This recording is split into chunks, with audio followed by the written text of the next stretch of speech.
How are y'all doing today? Awesome. Well, welcome, Forage fam. I'm Ace. I am a florist slash gardener. This thing is going to drive me insane. I can already tell. There we go. Hopefully that looks better. Not bad. I'm a florist slash new gardener. So I knew nothing about gardens, and I started kind of just during the pandemic planting things and trying to make cut flower gardens so I could do flowers more. And I realized how hard it was. But it was so much fun, and watching things grow from seeds to putting it in arrangements. So that's what we're going to do today. They're going to get everything ready. We're going to do just some designs and stuff like that. You have the whole thing of like, don't use foam, don't, this and that. But you can lean either way. I choose to use it because I also know where it comes from. I've also aligned myself with the oldest company, the company that created it. I also understand that they have the only degradable foam on the market. It is completely degradable, 75% degradable in the first year, completely degradable within 567 days. They did that so I could remember it, 567. It's the easiest way for me to remember. So that is my pitch for it. I like it. I think for me it's the best thing to use because I can get the design the way I want it. So you will hear people say, don't this, that, whatever. It is degradable. So what I will say is the secret to using this stuff. So they do have this for sale here at Homesteads. If you're going to use floral foam or foraged foam, you do not want to hold it underwater. Because if you hold it underwater, it's going to get air pockets, and that's what you don't want. So if you see this right here, it'll be like that on the inside. So you want it to be naturally soak up by itself. Just set it in there, let it completely soak, and then pull it out and use it. And you can kind of tell if it's soaked and stuff like that. Okay. I need one thing out of here. I'm going to set that aside. Perfect.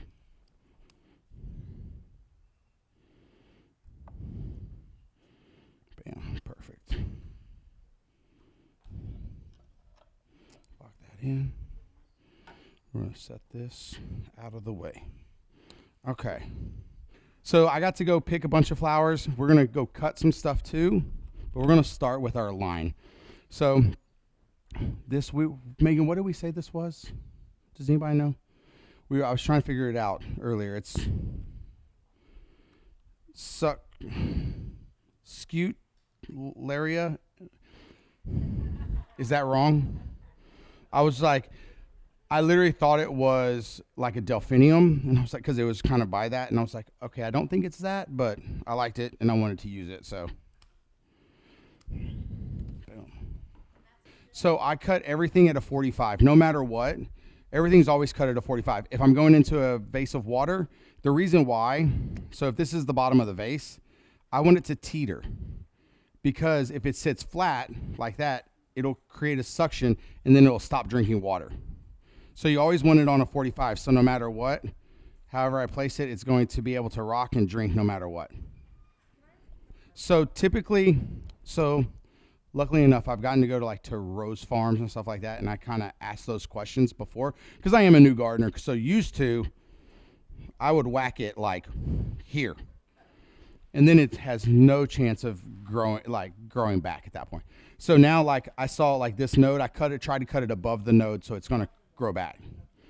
So that's even on kind of the roses. I'm gonna cut it usually above a leaf and remove that leaf above the node. So you can do. So we're going to elongate this. We're going to leave a little space into this section so we can water later. And so right now what I'm doing is I'm creating line work through the design. So we're going to carry this whole design through this, and we're going to get other flowers from back here or our astilbe to carry this line across to make it go from this to this.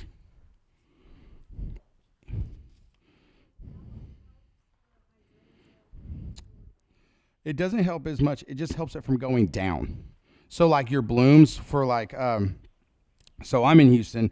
It's always extremely hot. It usually starts getting hot May 1st-ish. Like it can be anywhere from literally the weather in Houston.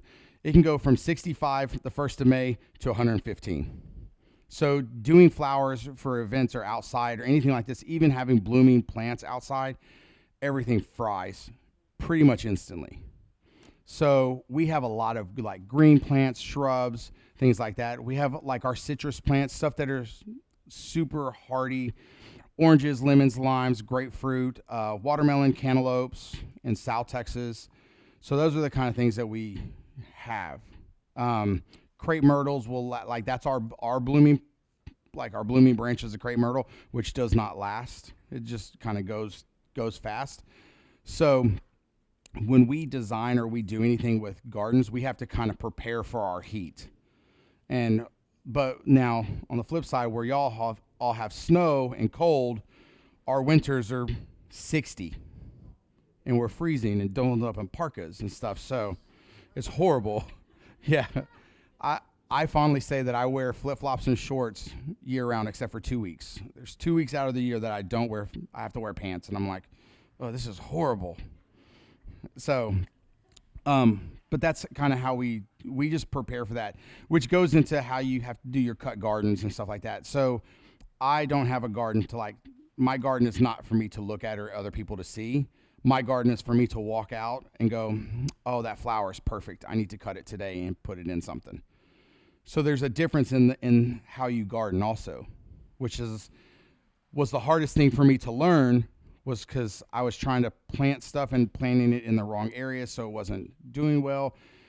Like I just planted some delphinium, does not do well in Houston.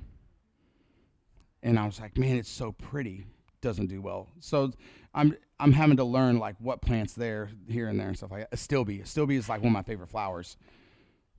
Does not grow in Houston. It's horrible. So y'all are very lucky that y'all have all the prettiness here. So yeah, everything that we do is you have to kind of plan it all out, which is I think part of the fun. So we're gonna cut some of this Astilbe now.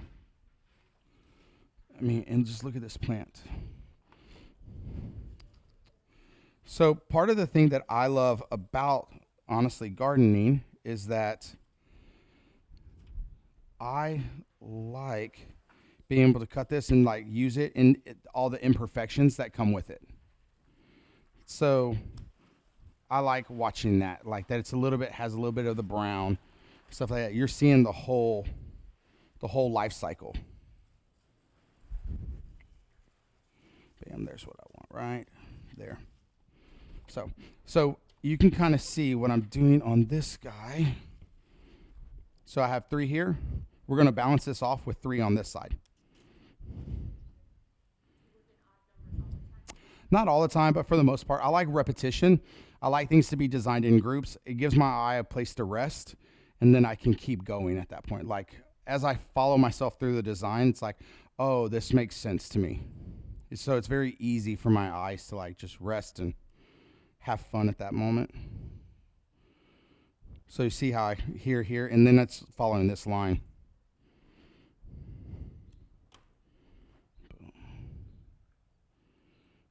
There.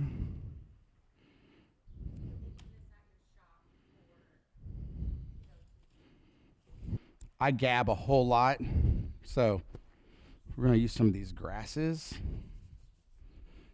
Let me get this. Okay, that's enough. Not all of you. Y'all are not all coming to the party yet. Okay. Megan, what was this grass called again?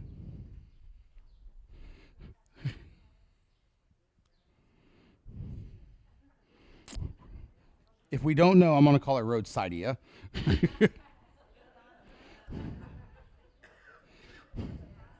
So, it's very fancy. You can get roadsidea here at Homesteads. We're going to rename everything. So, again, what I'm doing is I'm just doing clusters of the grass. And if it bends a little or breaks, it's okay. Like, I love the beauty of imperfections. So we can just go in with it and keep it going.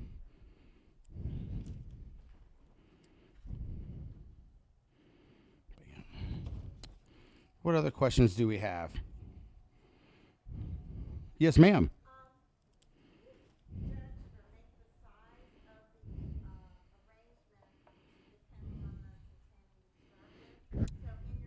At the end of the day, when you're doing designs and you're foraging for yourself. You're foraging to make you smile. That is the 100% the name of the game right there. You want to smile at the end of it. And as long as you're happy, that's all that matters. So I kind of do things just to make myself smile, and if I don't like something, I take it out and put it back in different spots and things like that. I mean, but I try to make sure it's going to last. The biggest things that I want to do when I'm designing is, one, smile, have fun, create something pretty, and then just, make sure it's going to last. I would like for it to last. I don't want to just it to go down within like a day. I want it to last. I want it to have a good water source. I think of things like that. So I like to be outdoors a lot. So we have the Brazos River right by me. So I constantly go kayaking and I find wood and driftwood and stuff like that. I also order wood from all over because I think I like the nature part of it. The mushrooms, I get mushrooms from all over the country. Driftwood from all over the country. I have friends send it to me. They know what I like. Horns, bones, wasp nest, all kinds of fun stuff. Not with the wasps because I'm allergic, but whatever. Everything is a science experiment to me. So no matter what I do, I constantly monitor everything. I'm like, okay, well, this didn't hold up here. This didn't hold up here. Because I do have a flower shop too. So people come in and they're like, well, this didn't last. And I want to know, okay, well, this is probably this. For instance, if you put your flower arrangement underneath an AC vent, it's going to dry out your flowers. So it's little things like this. But if you have a Phalaenopsis orchid plant and you're probably overwatering, lots of times when you think it's dead, it's probably because you've overwatered. The best thing, which is it's all been science and taught myself, but putting an orchid plant next to your kitchen sink, and it grows on tops of trees and on top of rocks, indirect sunlight, but put it right next to a sink. Every time you turn the hot water on, it's getting all that hot water mist and moisture, and they just thrive. Where, when you put it in a windowsill, you're having those blooms crisp up and go down quick, and you're like, well, it's dead, and then you're chunking it out. Well, the leaves are still beautiful. Thing is cut it right above that node and watch it come back. My wife is not a gardener, does not have a green thumb, and she's gotten her orchid plant to come back numerous times. It's the little things, and it's just you're gonna have that stuff where it goes down and it doesn't work, and you're gonna be like, okay, well, this didn't work this time, but what if we do this way? So, all right, we're gonna grab some hydrangeas. What color y'all think? Maybe pink? Yes, pink. Pink and green. Okay, so what we're going to do now is I'm putting in the hydrangea. This to the back. I do not have any alum. If I did, though, I'd be like, yeah.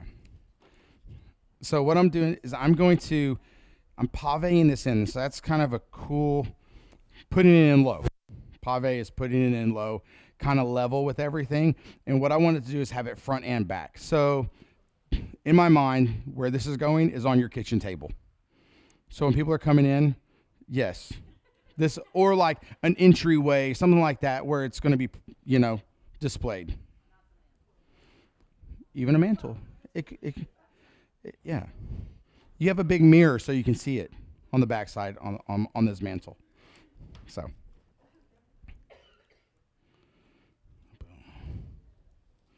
So you see how it's all supporting each other now? Perfect. All right. Oh, I didn't see this dahlia.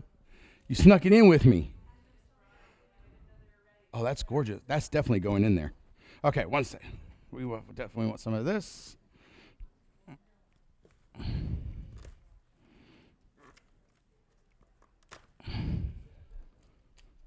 All right. I need clippers instead. We're going to use this.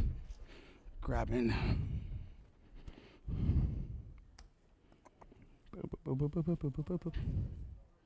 Bam. This willow. Oh, yep. That's happening too. Okay, so have y'all seen this proven winners? Look at that lace hydrangea. That's gorgeous. Wow. Like, your tools are honestly, some of your biggest thing is the correct tools. So, how many of us just use regular scissors? Nobody? I love you. Because you're honest, she was like me. So, like, okay, so Ippen. These are my Ippen scissors, right? Funny story. I tried to shoot a video 3 times and kept calling these the wrong thing. I was like, she just called me. She was like, do you just not? I was like, it was so bad. So these are for cutting. These are kind of like your all-in-one scissors, like Ippen scissors for floral, foraging, stuff like that. That's perfect. Yes. So, well, so I'm so comfortable with the knife, and that's kind of where it's at. It's like my muscle memory. Yeah. I would suggest do not practice with a knife. If a super dull knife, if you're going to use a knife, super dull, so you don't cut yourself. These are the other ones that I use. Yes. So these are, now I'm going to forget the name, stem cutters, and this is the ones I remembered on the videos too. Yeah. So these are daintier stems like this, where they're not super thick, up to 1/4 inch, maybe a 1/2 inch, if they're not super woody stems. So this is the other one that I use a lot of. Now these are with me at all times. They go everywhere with me, no matter where I'm at in the world. This is the tool set I travel with. It's always in my bag. I'm going to Cabo in August. These are coming with me. So these are the bunch cutters or branch cutters. It depends on what. Yeah, so branch cutters. This is up to 1 inch, and it's sauce thing. I know. I can't. Sorry. So these are the branch cutters, and these are perfect. These are big, hardy, woody stems. These are the ones you want. So these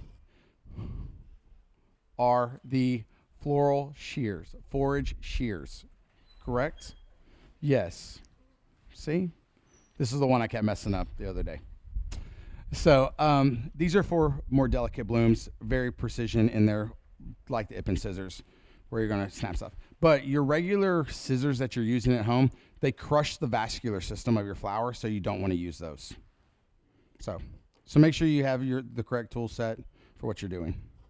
So what I'm going to do is, so you see how I have this tall here on this side? I want something a little bit, so we have this nice concave, so you look into your design. Supporting that.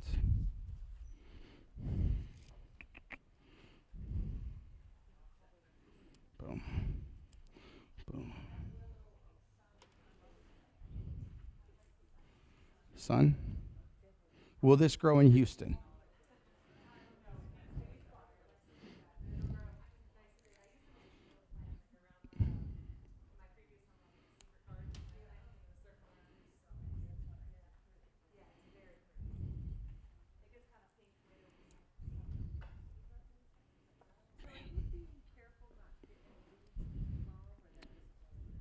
That doesn't. I'm not being careful, but I just kind of, it doesn't. The leaves in the foam doesn't really matter as much as it's leaf in your vase. Like if it's vase water, that's where you don't want leaves. Yeah, foam isn't. Because I'm going like right up on top of them. So, yes, ma'am. So typically, if this is in this vessel, I want the water just above this. I don't want it to be super, because as I insert, water is going to come out. It's going to come out of the foam. So it's going to go down. So I want it to be just above it. But what you think is that if you let the water go completely out of this, this will dry out. So no matter where your stem is at in here, so say the water line is here and your stem ends here, and this part will start drying out. That means now the stem that's ends right there is not going to get any water. So you want to still keep the water level in there. It's just a lot easier where you're not having to clean the water as much. Like with vase, you have to dump water out, clean the water, like have clean water. You're not having to do that as much. So, okay.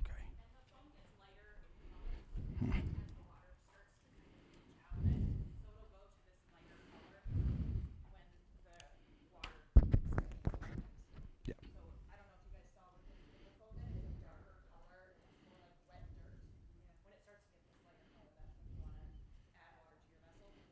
Yeah. Yeah.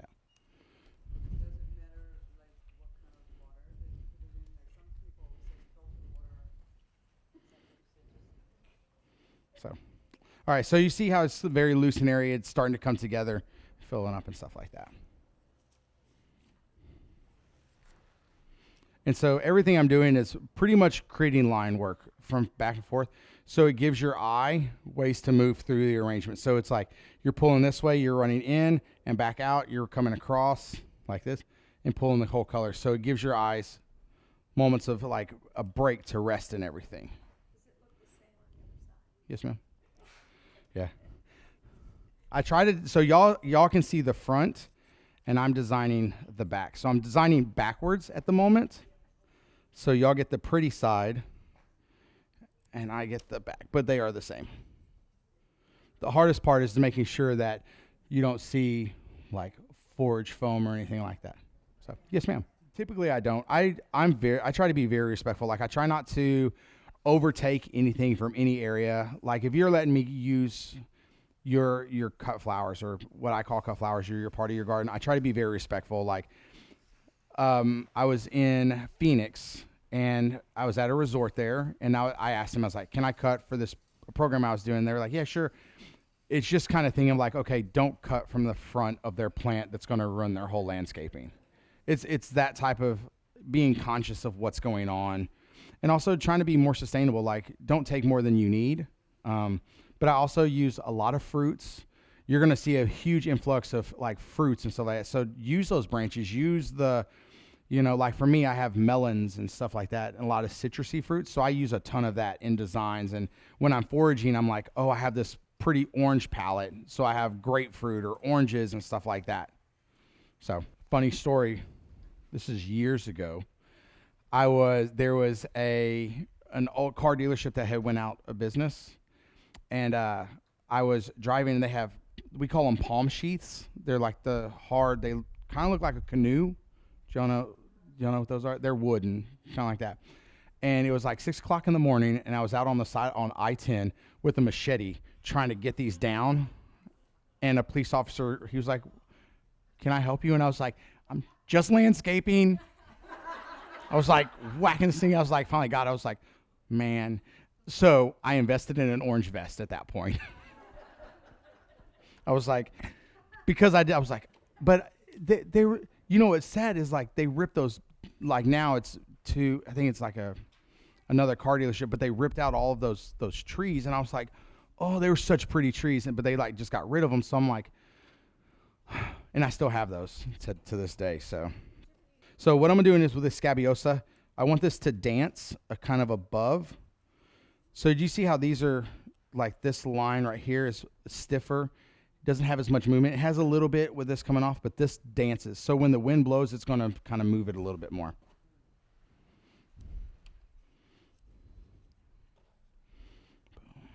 And that scabiosa is gorgeous. Get it down in here. Little baby grow. All right, now we want this dahlia.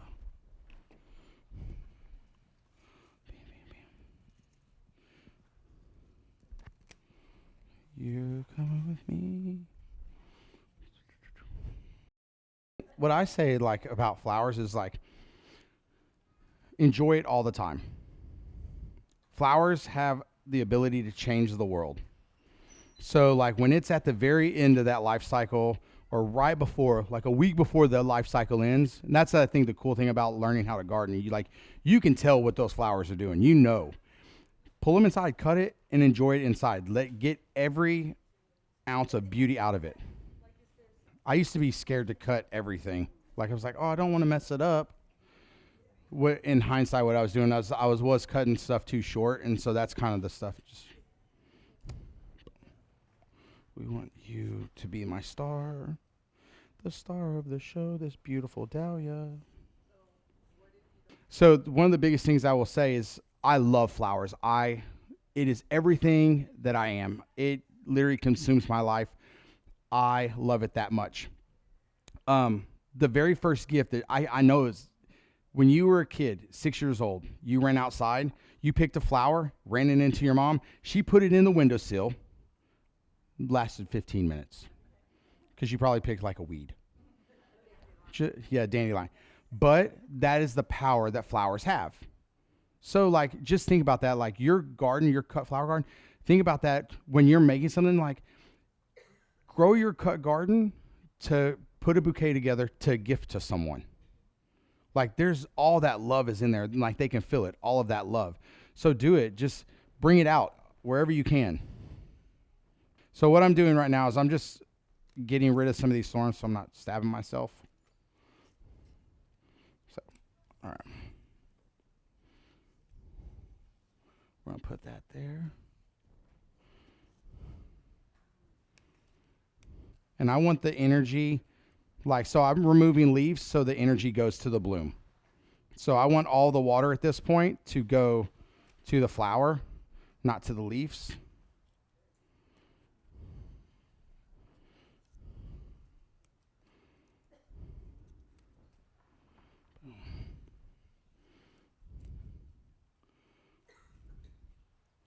All right.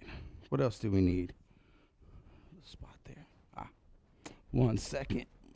I remember this. We got the last little bit of the stuff we need to finish this guy off. Boom.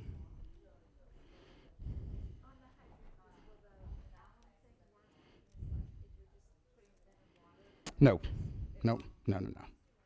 No, because if then it just kind of washes off. So, no, alum will not work with the water part. That goes there. So I want a little blast of yellow down in here. The marigolds.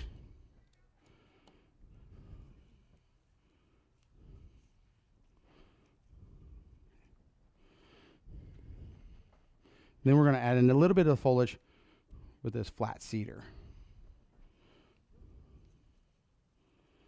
And this will also help with like the fragrance when you have that smell. So if we do it to the front, we're going to put a little bit in the back. Bam. Then we're going to do boom.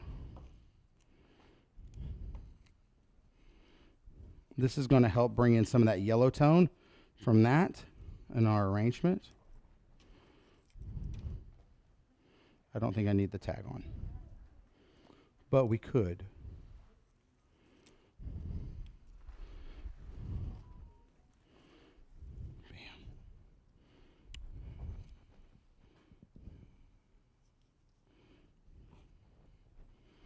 Bam. And voila. Bam. I think we're done. What do we think? Yeah. Any questions on it? On the design, anything like that? Turn around? Yes, ma'am. I have the stoppers in it, but I don't think it fits perfectly. So you can see the front to the back.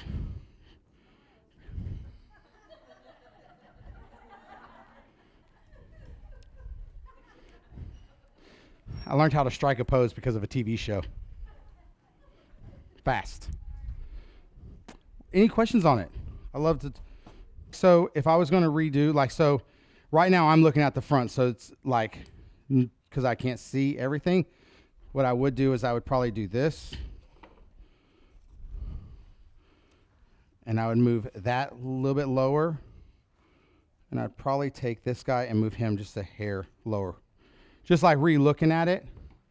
So then it's not going to be so heavy here where it more balances out. But when you're, I was designing backwards, trying to figure out the lengths of stuff. And like this guy should probably come there more.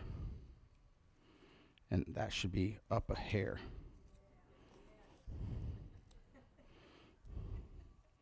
Instead of down and out, it should come up like this and like. Now let's look at the front. Now it probably makes a little bit better sense. Pulls through, balances out to the dahlias on this side to that side, pulling your astilbe all the way through to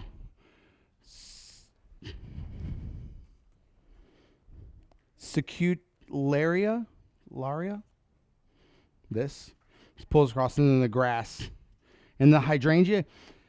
So the cool things about, like, to me, hydrangea is always like a base flower. I know a lot of people think it's like should be like a very star look at me, but to me it pulls your eye deep into the arrangement. So as you're looking at it, it's all of this that is beautiful up here.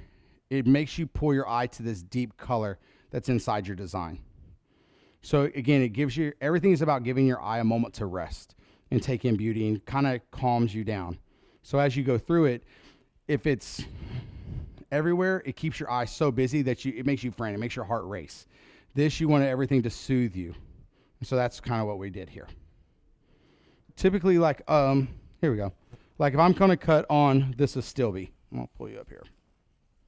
So if I'm going to cut on the astilbe, I'm going to find a node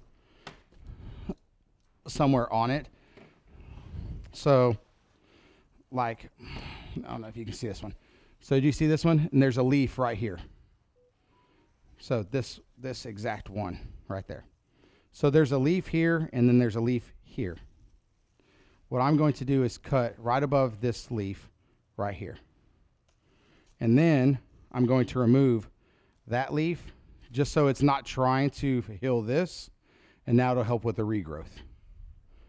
So off of this, I should have left just enough for it to start growing again on that. But that's kind of how I would do it. No, I mean that's how I've always been explained about it. Like with roses and everything, you always cut right above a leaf, about 1/4 inch, roughly, and then take the leaf off and let it do its thing.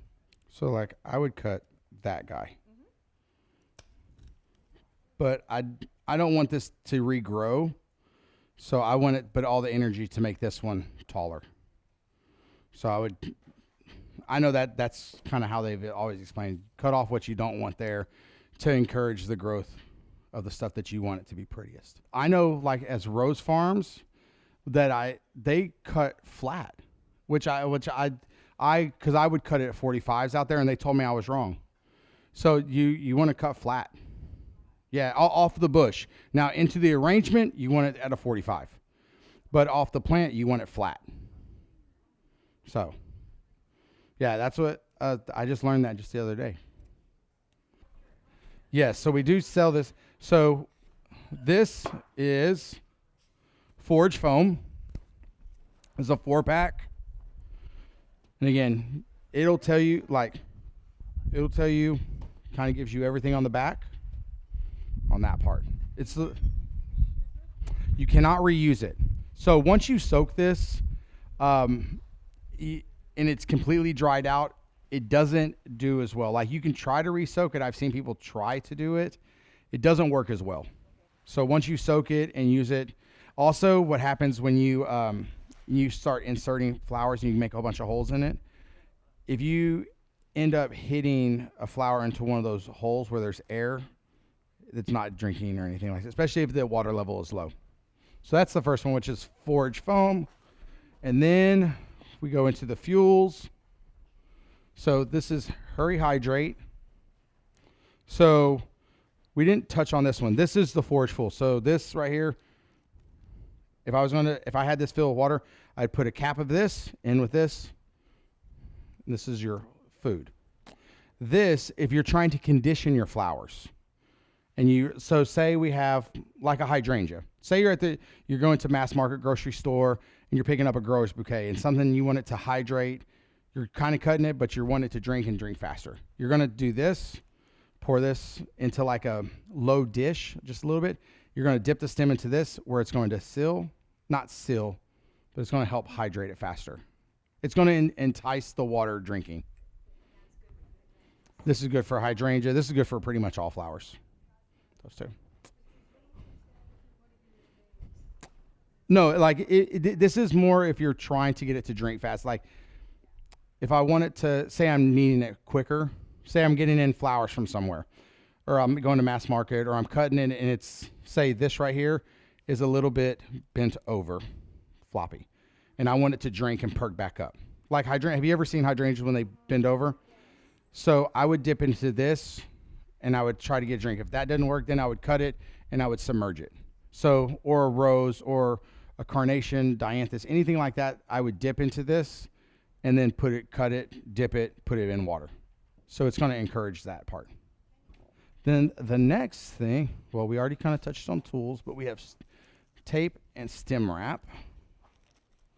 Okay, so if you don't like foam, chicken wire, you don't have chicken wire foam, anything like that, spacing tape.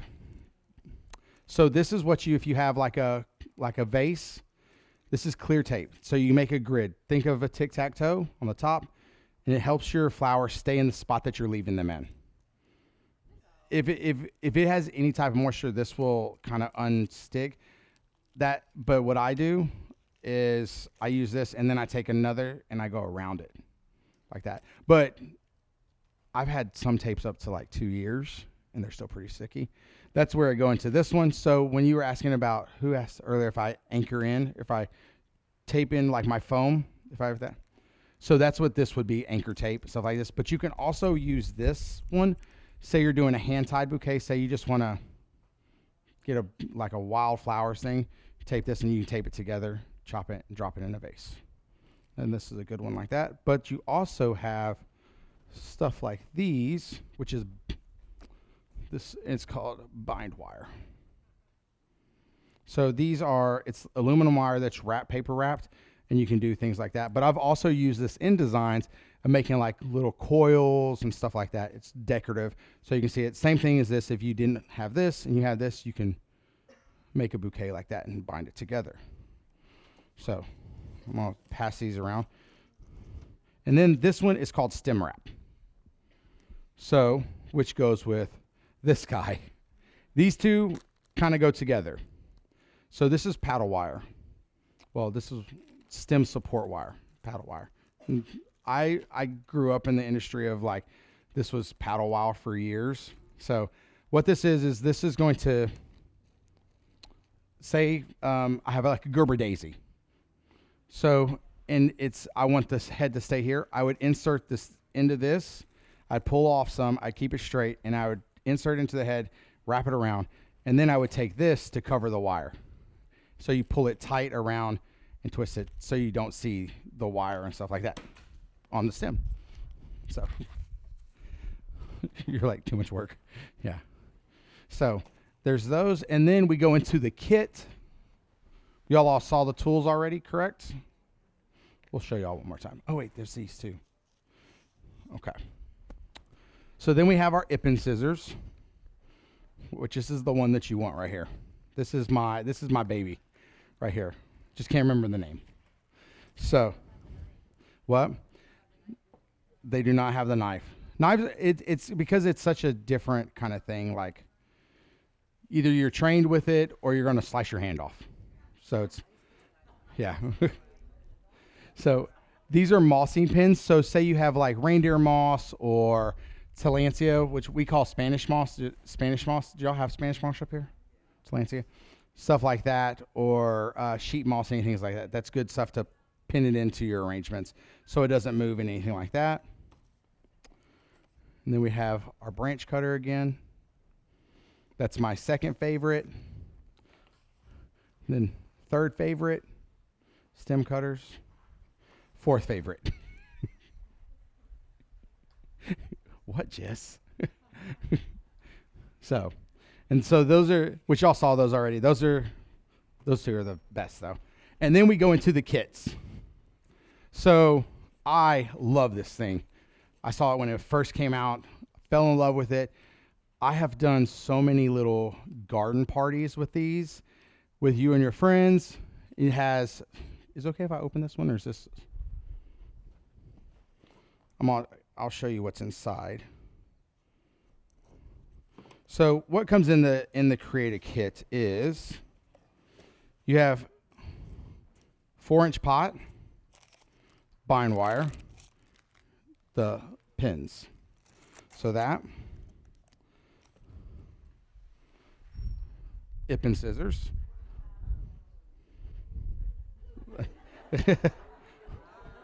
Everybody's like, y'all, I feel like Vanna now.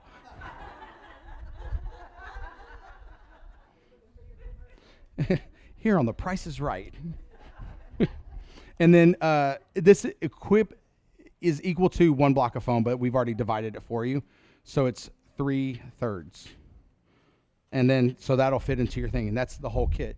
So when you buy a kit, you actually get to do, it's 3 arrangements is what it'll be. So, and that's the whole kit. I mean, it's worth it just to get the Ippen scissors. And this is the other thing, which is the foraging bag. So this is what I needed a long time ago before, so I could stick stuff in there so I wasn't holding it all. But now I take this everywhere with me also. It stays in my Jeep. So when I do go out and cut different branches, anything, it all goes into this, stuff like that. It's pretty long. This is actually pinned right here right now. Is it okay if I pop this? Yes, ma'am. Yeah. A bigger tote. It's pretty, this one's pretty deep. I will say it's like wide, so. I'm a very voluptuous man, so it fits me. But yes, so these are, and y'all definitely come up and look at these and check them out and touch them, fill them. Best way. There you go. Thank you guys. Thank you so much.